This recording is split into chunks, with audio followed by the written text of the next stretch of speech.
isa mga kapatid.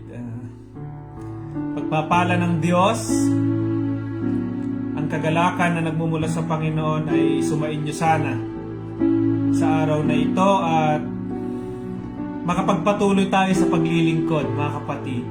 Amen. Marami mang hadlang, marami mang pumipigil, marami mang pwede tayong maging dahilan para sumunod at maglingkod sa Panginoon. Ngunit sa biyaya at habag ng Panginoon, nawa makapagpatuloy tayo at mas piliin pa rin natin ang maglingkod sa Panginoon. Dahil sa Diyos lamang natin matatagpuan ang tunay na kagalakan. Amen. Tinatawag ka ng Panginoon sa isang buhay na paglilingkod, na kung ano man yung mga meron sa iyo ngayon, yung kaya mong gawin o yung iyong mga kakayahan, mga talent o skills na binigay sa iyo, ay gamitin mo para sa ating Panginoon. Amen. Tayo po ay mag-pray. Dakilang Diyos na makapangyarihan sa lahat, Lord. Salamat sa bagong umagang ito, sa buhay na ipinahiram niyo sa amin, sa pagkakataon na makapaglingkod at makasunod kami sa inyo.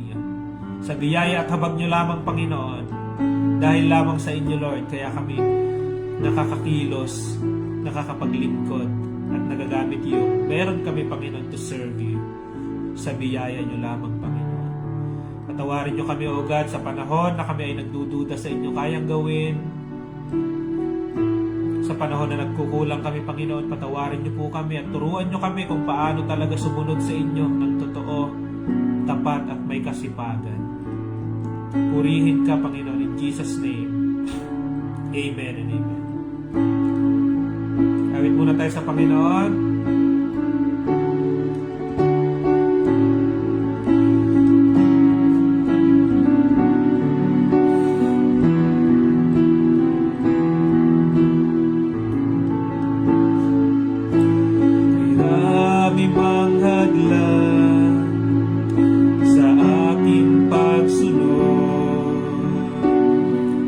Kadalas ay napapagod, hindi papipigil, patuloy na maglilingkod, ang tangi kong ngiti. Ikaw ay malugod. Sa pa, kay rami mang hadlang sa aking pagsunod,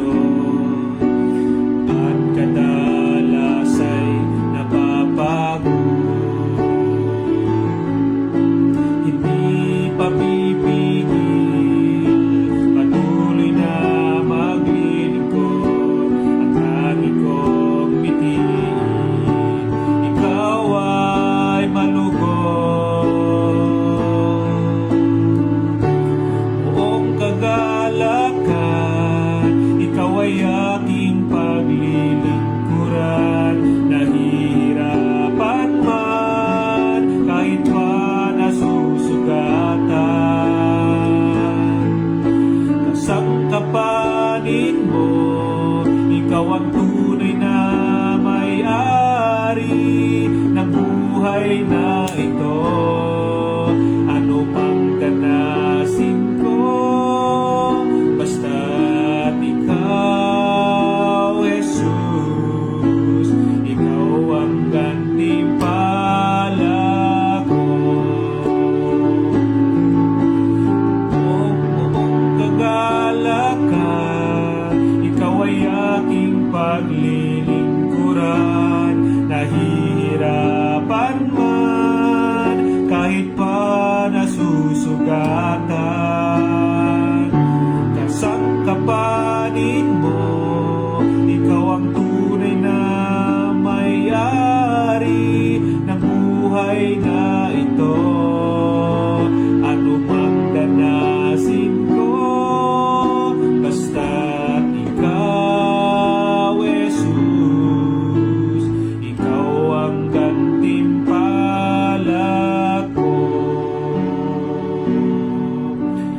ikaw, Jesus, ikaw ang gantimpala ko.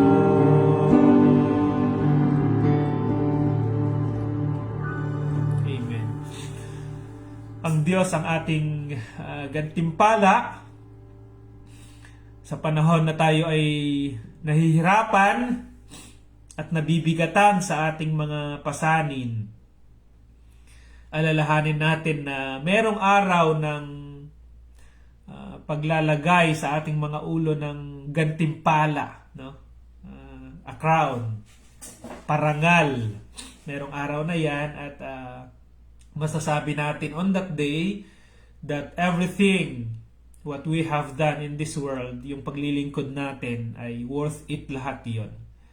Amen. Good morning kay Ate Felcy dyan sa Pilipinas at kay Mamang ko Lani at Papang ko Along dyan sa Pinas din. At dito naman sa Taiwan ay andyan si Ate Shelo at yung iba pa na sumusubaybay din at nakakasama natin dito sa ating morning devotion. Blessed morning anak ko, sabi ni Mamang. At kay Ate Shelo, mapagpalang umaga po Pastor at sa bawat isa. Amen. Ang pag-uusapan natin sa umagang ito ay tinatawag ka ng Panginoon. At sa Bible, maraming mga kwento na kung saan ay tumawag ang Panginoon sa kanyang mga lingkod. May mga tao siyang tinawag. At noong tinatawag sila ng Panginoon, meron silang kanya-kanyang reason. No? Yung iba ay sumunod na lang. Yung iba naman ay madaming katanungan at maraming mga reason para hindi sila sumunod sa ating Panginoon. At napaka-normal ito na nararanasan naming mga pastor po kapag kami ay nag-a-assign doon sa loob ng church. Sister, brother, ikaw muna sa gaganap sa role na ito. At sasabihin ng isa, ay sige po pastor, okay na po, utusan nyo lang po ako, susunod po ako. Meron naman yung iba na, pastor, huwag mo na siguro dahil hindi ako qualified dyan. Hindi ako karapat-dapat dyan, mahina ako or ganito. Bata pa ako. Sometimes kapag tinatawag tayo sa isang paglilingkod, ay marami tayong mga reason out na naranasan natin lahat yan. Minsan ayaw nating sumunod, ayaw nating gawin yung isang bagay dahil sa natatakot tayo na baka tayo ay magkamali. O kaya natatakot tayo baka kung ano yung sabihin ng ibang tao sa atin. At ang Panginoon ay noong tumawag siya, kakaiba yung kanyang pagtawag. Tinawag niya yung mga taong makasalanan. No? May mga ginamit siya ng mga makasalanan. Binago niya ang kanilang mga buhay. No? Hindi naging hadlang na sila ay nandoon sa pagkakasala para baguhin sila ng Panginoon at gamitin ng Diyos sa isang paglilingkod. No? At puntahan niya natin yung isang kwento dyan. Tulad na lang ni sige, kwento ko na lang sa inyo. Si Saul, no?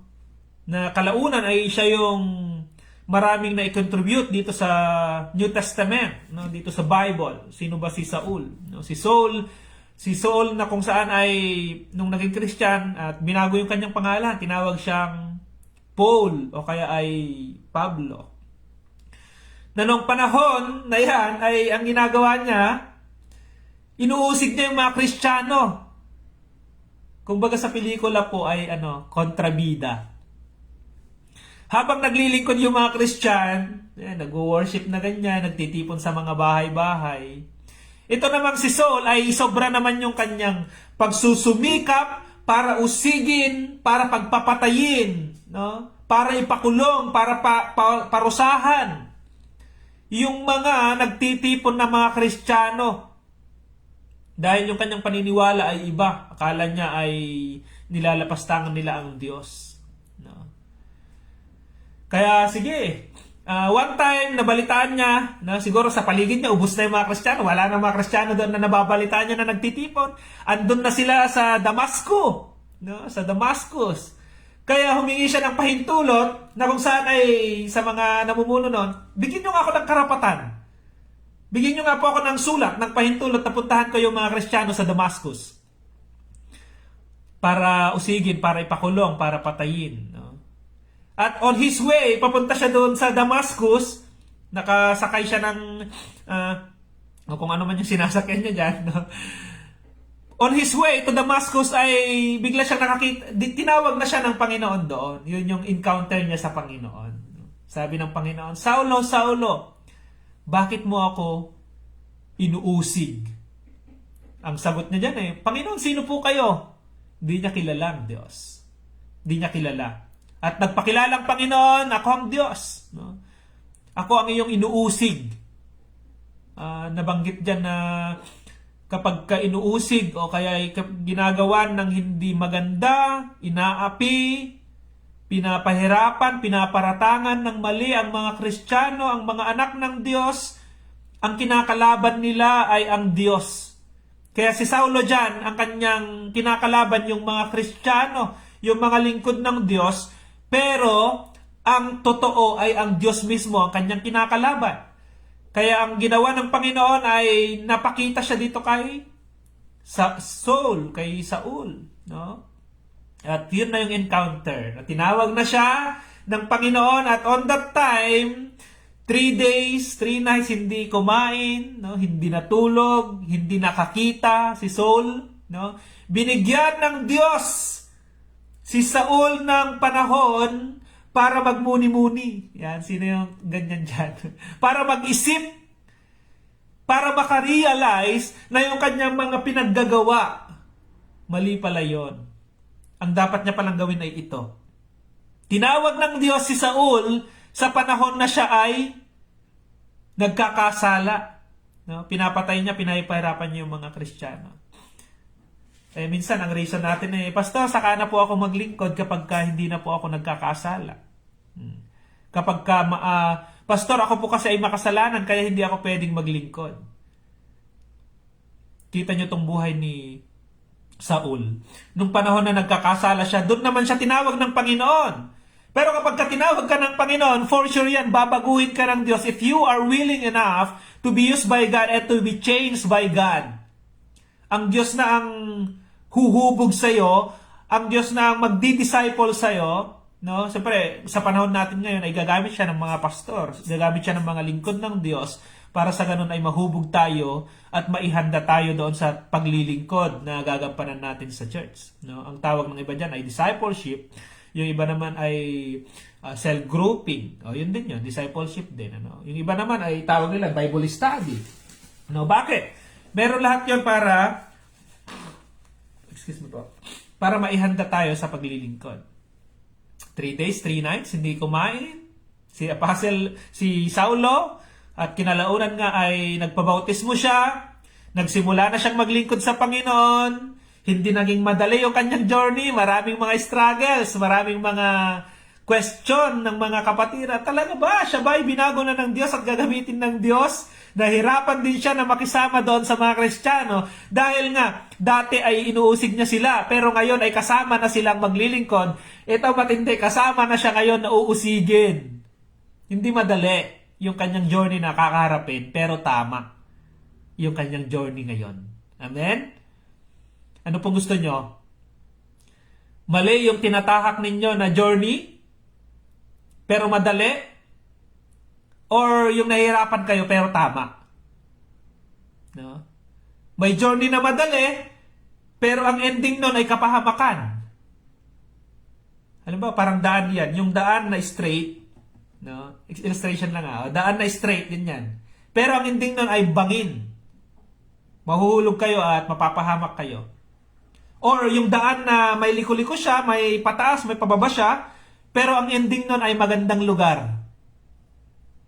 Sabi ng Biblia ay merong 2 daan, the narrow gate and the wide gate. Maraming pumapasok doon sa maluwag na daan kasi dito sa maluwag na daan, maraming free, maraming libre. Okay lang dyan magkasala kahit na naglilingkod ka sa Panginoon na nagkakasala ka, okay lang yan. Yan sa wide gate yan. No? At dito naman sa narrow gate, Na yung maliit lang na pintuan, makipot na pintuan, ito yung maraming bawal. Kaya yung mga pastor, ang dami namang pinagbabawal ni pastor. Ano, bawal bisyo, bawal ganito. Kapag hindi ka mag-church, magpapaalam ka. Kapag ka-Sunday, dapat nag-church ka. Dapat nagkakaroon ka ng devotion. Ang dami mga ginagawa. And then, we will come to realization na lahat pala yon ay ginagawa para sa ganun ay mahubog tayo, maihanda tayo sa tunay at dapat na paglilingkod, sa tamang paglilingkod.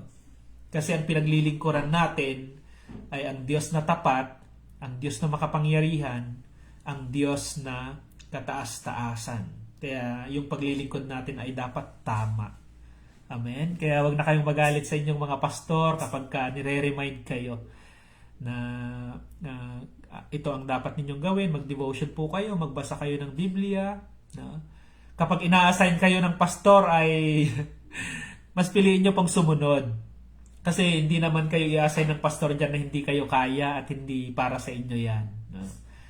Minsan ay kami po ay binigyan din ng Panginoon ng kakayahan na mamili, na tumingin ng mga manggagawa na pwedeng gumanap sa gampanin doon sa church. At kayo po, minsan hindi nyo makita yun na, pastor talaga ba? Ako ba talaga? Opo, kayo po. No? Piliin nyo na lang na sumunod. At kami po, ginawa din namin yan. Kami po ay pinili ng Diyos bilang mga pastor ninyo para mag-share ng salita ng Word of God. Of course, nagsabi rin kami na, talaga ba? Ako ba ay tinatawag ninyo, Panginoon? Ako ba talaga ay karapat-dapat na maging lingkod ninyo or humawak diyan sa isang gawain na yan? Nagduda rin kami sa aming sarili, no? Pero ang mahalaga po ay ang Panginoon, kapag tinawag ka ng Diyos, alam niya na kaya mong gampanan yan. Bakit? Kasi yung tulong magmumula sa Kanya. Kasi yung pagtuturo magmumula sa Panginoon. Kasi yung paghuhubog magmumula sa ating Panginoon. Amen? Tingnan niyo yung ito, isa pa. Puntahan pa natin yung si Jeremiah. Nung tinawag si Jeremiah, ganito naman yung kanyang naging reaction. Si Saulo, nung tinawag siya, wala siyang magawa kasi una, hindi niya kilala ang Diyos, hindi siya pwedeng tumanggi. At pangalawa ay talagang wala siya, 3 days and 3 nights na siyang hindi makakita at bulag. No? At iniisip niya na talaga dyan na ang Panginoon ang tumawag sa kanya at nangungusap ng Panginoon sa kanya. So, maliwanag na talaga itinatawag na siya ng Panginoon. Kaya sumunod na lang ho siya. No? Ito naman sa Jeremiah chapter 1 verse 4. Ito naman yung pagkatawag ni Jeremiah. Kita niyo yung reaction niya. Tinawag ng Panginoon si Jeremiah, may reaction si Jeremiah. Amen. Jeremiah chapter 1 verse 4. Sinabi sa akin ng Panginoon, Jeremias, bago kita nilalang sa tiyan ng iyong ina, pinili na kita. At bago ka isilang, hinirang na kita para maging propeta sa mga bansa. Ito ay pinapaliwanag ng Diyos dito na siya ay Diyos, na kung bakit pipiliin ka niya ay nasa loob ka pa lang ng sinapupunan ng iyong ina, alam na ng Diyos na gagamitin ka niya at meron na siyang plano. No? May plano kasi ang Diyos sa bawat isa sa atin. Meron na tayong blueprint. No? Na ito na yung mangyayari sa buhay mo, ito yung gagawin ng Diyos sa buhay mo. Planado na yan ng Diyos. Minsan yung sarili natin ay hindi natin kilala, hindi natin alam kung ano yung kaya niyang gawin, pero ang Diyos, kilala niya tayo. Ang Diyos ang lumikha sa atin eh. Kung meron mang nakakasiyasat sa puso natin, sino yon? Ang Diyos, dahil siya yung gumawa sa atin. Ang Diyos yan. No? Amen po ba dyan, Sister Lynn? Blessed morning po, Pastor, sabi ni Ate Lynn. Dito na rin si Ate Berna, blessed morning, Pastor. No? Purihin po ang Panginoon. Ang aking asawa, dyan na rin, Sister Lovely. Aga nagising at saka si Lansmar, ang aking anak. Hi Lansmar, good morning. I love you, anak. Ituloy natin, verse 6. Sumagot ako. Ito na, sumagot si Jeremias kasi tinatawag siya ng Panginoon. Panginoong Diyos, hindi po ako magaling magsalita dahil bata pa ako. Ano yung reason niya? Bata pa daw siya. Ano yung sagot ng Panginoon? Huwag mong sabihing bata ka pa. Kinakailangang pumunta ka saan man kita suguin at sabihin ng anumang ipasasabi ko sa iyo. Huwag kang matatakot sa mga tao sapagkat ako'y kasama mo at tutulungan kita. ako ang Panginoon ang nagsasabi nito. Ang reason lang ni Jeremiah, sabi niya, Lord, hindi po ako kasi bata pa ako eh. Naging sagot ng Panginoon, huwag mong sabihing bata ka. May dagdag yan, sabi ng Panginoon, no? Huwag kang matatakot sa mga tao. Nung nag-reason out si Jeremiah na siya ay bata, ang nakita ng Panginoon, hindi talaga yun yung iniisip niya na bata pa siya. Ang iniisip niya ay kung ano yung sasabihin ng mga tao kapag mag-share siya ng salita ng ating Panginoon. Kasi yung mga tao at that time, mahirap-hirap pag-ministry. Gawa ng ang dami nilang mga Diyos-Diyosan, ang dami nilang mga sinasamba, ang dami nilang pinagkakaabalahan. Parang mabigat yung pastor, pinagkakaabalahan. Mga pastor ngayon medyo nahihirapan kami dahil nga kapag kami ay nag-ministry, ganito rin yan. Yung mga tao, ang dami nilang reason, pastor, hindi muna ako makakapunta ngayon kasi meron kaming family reunion. Pastor, hindi muna ako makakapunta ngayon kasi meron akong pupuntahan. No, bibili lang pala ng lasuna. Ipinagpalit yung araw ng paglilingkod sa Panginoon. Pastor, hindi muna ako makaka-attend ng devotion ngayon. Pagod ako. No, matutulog na lang ako. Minsan yung konting reason lang na nasabi sa amin, of course, bilang pastor ay nadidiscern na namin, ano ba talaga yung reason? No? Minsan may mga, akala natin na luloko natin yung mga pastor natin na, pastor, hindi mo na ako attend ngayon kasi may ganito ako, may reason tayo. Pero behind that, hindi talaga yun yung rason. Opo, naluloko nyo. Minsan, naluloko kami. I mean, naniniwala na lang kami kapag yun yung reason ninyo. Pero ang nakakaalam talaga, nakaka-validate kung valid yung reason ninyo ay ang Panginoon. At kung ang nakakikita ng talagang, kung reasonable ba ito ay ang Panginoon. Amen? At ang Panginoon maggagantimpala sa inyo or magpaparusa sa atin. Kasi ang Diyos ang nakakakita sa atin. Kaya sabi ni Jeremiah, Panginoon, bata pa ako, hindi pa ako pwede dyan. Sabi ng Panginoon, huwag kang matakot sa mga tao. Yun talaga yung reason eh.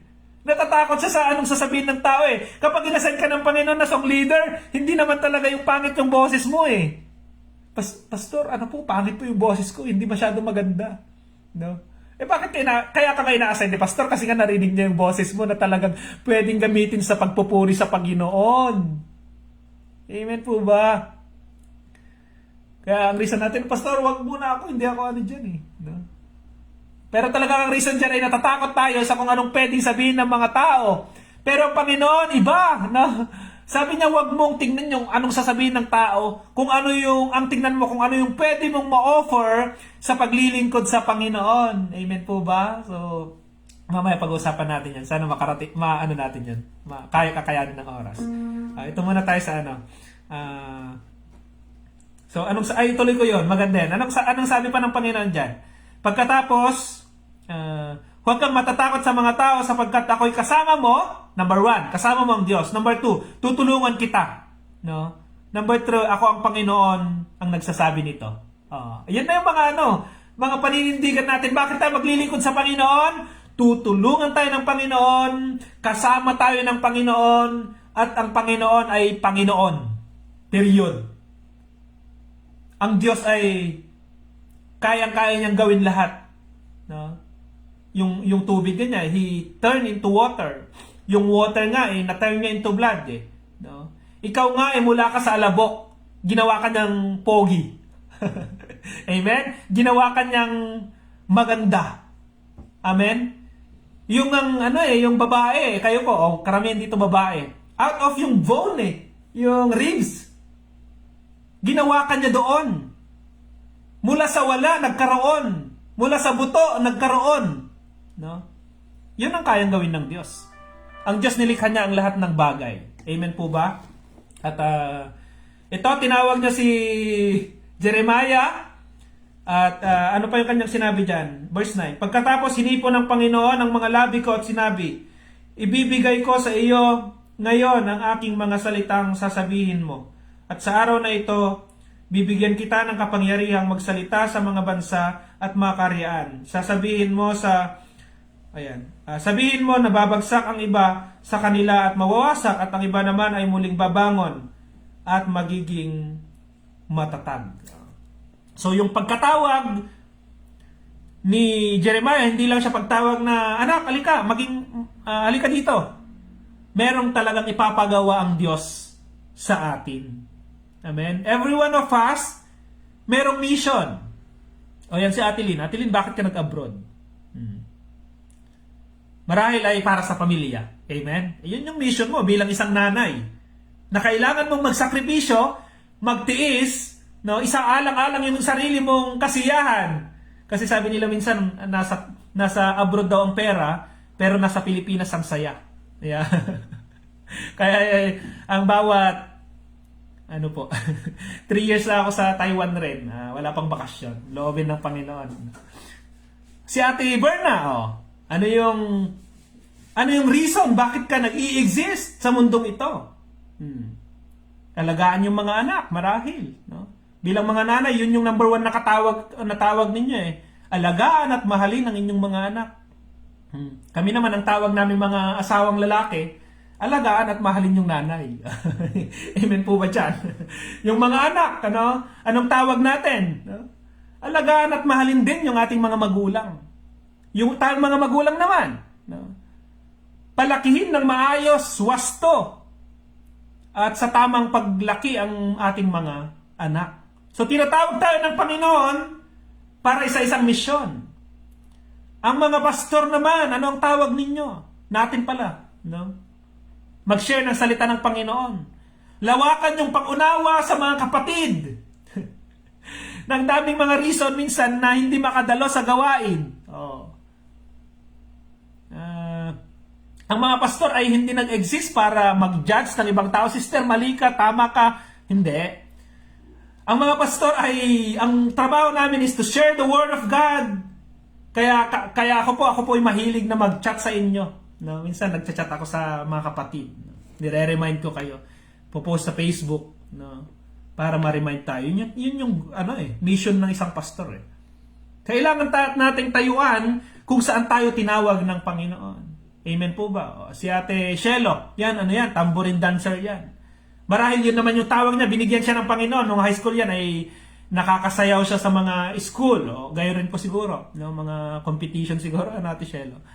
At ngayon naman, dahil mayroon siyang ganoon na talento na ibinigay ng Diyos, yun naman yung tawag niya, gamitin niya yung tambourine na yan, yung pagsasayaw na yan, to bring glory, to give praises to the Lord.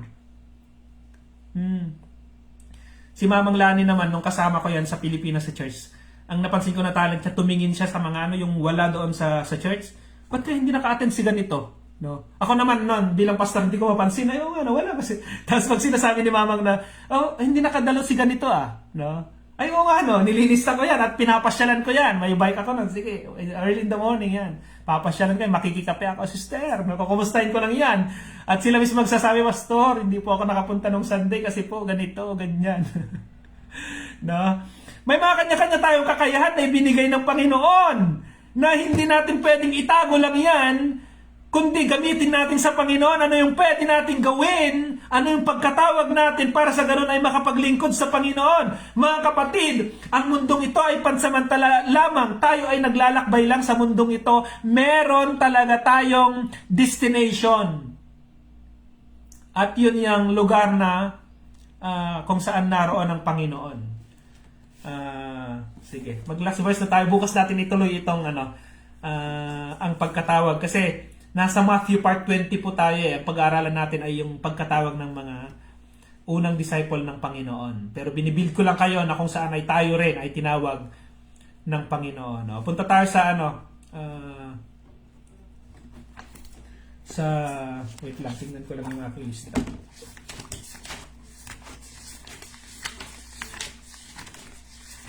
Last last verse. Matthew chapter 16 verse 24 to 27. Okay. Tayo magpe-pray na po. Kung may prayer request kayo mga kapatid isulat nyo lang dyan at ipag-pray natin. At kung meron kayong mga comment or gusto nyong i-share din na naisip ninyo ay pwede nyong i-comment yan dyan. Matthew chapter 16 verse 24 to 27. Pagkatapos sinabi ni Jesus sa mga tagasunod niya, ito na yan, yung mga tinawag ng Panginoon at mga sumusunod sa Diyos. No, kabilang po tayo doon, yung mga sumusunod sa Diyos. Ang sino man gustong sumunod sa akin, ay hindi dapat inuuna ang sarili. Tulog ba muna o paglilingkod sa Panginoon? 30 minutes na lang minsan yung mga Bible study.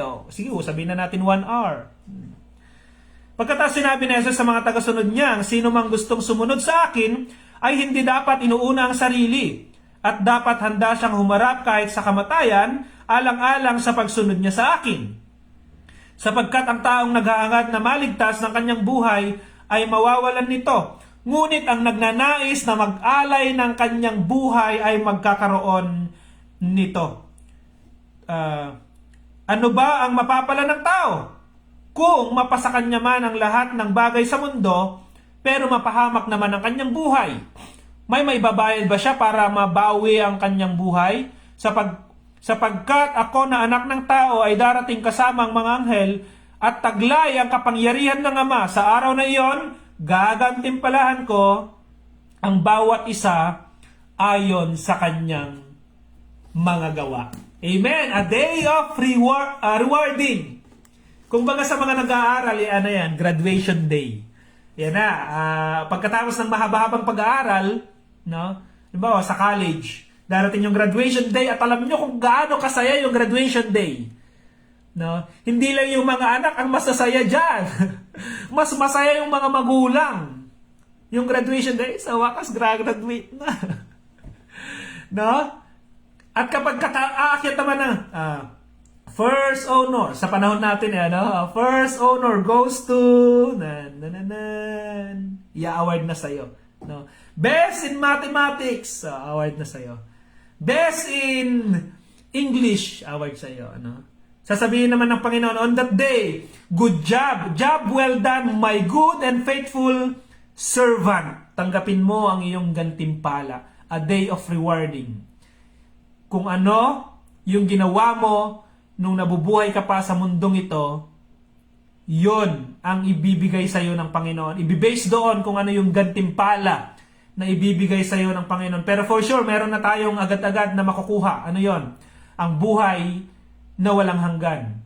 For God so loved the world that He gave His one and only Son, whosoever believes in Him shall not perish but have eternal life. Ang mga naniniwala sa Panginoon at susunod sa Panginoon, meron silang eternal life. Now, what a joy will be on that day. Purihin ang Panginoon po, anuman ang pagkatawag ninyo, saan man kayo tinatawag ng Panginoon, marahil ay sa office, tinatawag kayo para maging good example sa inyong office work, tinatawag kayo ng Diyos sa mga farmer po, na maging mabuting farmer kayo, no, sa mga kapwa nyo na nagfa-farm o kaya yung mga nakikisaka, na maging mabuti kayo sa kanila. Sa mga magulang, God's calling you to become a good mother, maging good father, maging good parents. Sa mga naglilingkod sa Panginoon, tinatawag kayo ng Diyos na magtapat saan man kayo. Yan si Kuya Laymar, kitchen ministry yan. No? Magtapat, hindi madali yan. Naranasan ko na mamalingki mag-isa eh. Hindi yan madali, pero rewarding. Very rewarding. Madalas hindi makita ng tao yung hirap natin na ginagawa sa paglilingkod. God knows. God sees. God will reward. Saludo sa mga naglilingkod sa Panginoon. At sa mga maglilingkod pa. God bless you and may God continue to use you kung saan man tayo tinawag. Pagpapala ng Diyos, sumagana po sa inyo, paggabay, pag-iingat ng Panginoon, maranasan ninyo, punuin ng Diyos yung puso mo ng kagalakan. Burahin ng Diyos yung mga kalungkutan. Bigyan ka ng Diyos ng kagaanan sa iyong kabigatan ngayon. Alam ng Diyos yung pinagdadaanan mo ngayon. Alam ng Diyos yung solusyon. Nakikita ngayon ng Diyos yung kalungkutan mo. Ang Diyos ang magbibigay sa iyo ng kagalakan. God is there. God sees you. God is working even you cannot see it. God is good all the time. Good morning po and blessed Bilis ng araw, Wednesday na ngayon. Magpatuloy tayo sa paglilingkod sa Panginoon. Dakilang Diyos na makapangyarihan sa lahat, Lord, pagpalain niyong bawat isa na nakinig, makikinig pa, Panginoon, sa salita ninyo sa umagang ito. Kayo pong mangusap sa kanila. Salamat sa pagkatawag, Panginoon. Tulungan niyo po kami na sumunod ayon sa inyong nais at masunod namin ang inyong kalooban, Panginoon. Tulungan niyo kami sa araw na ito, maging mabuting tao, makisama sa aming mga workmate, at maging mabuting lingkod ninyo araw-araw. Thank you so much, O God. Forgive us from our sins and from our trespasses. In Jesus' name we pray. Amen and amen. Bye-bye po. Pagpalain kayo ng Panginoon.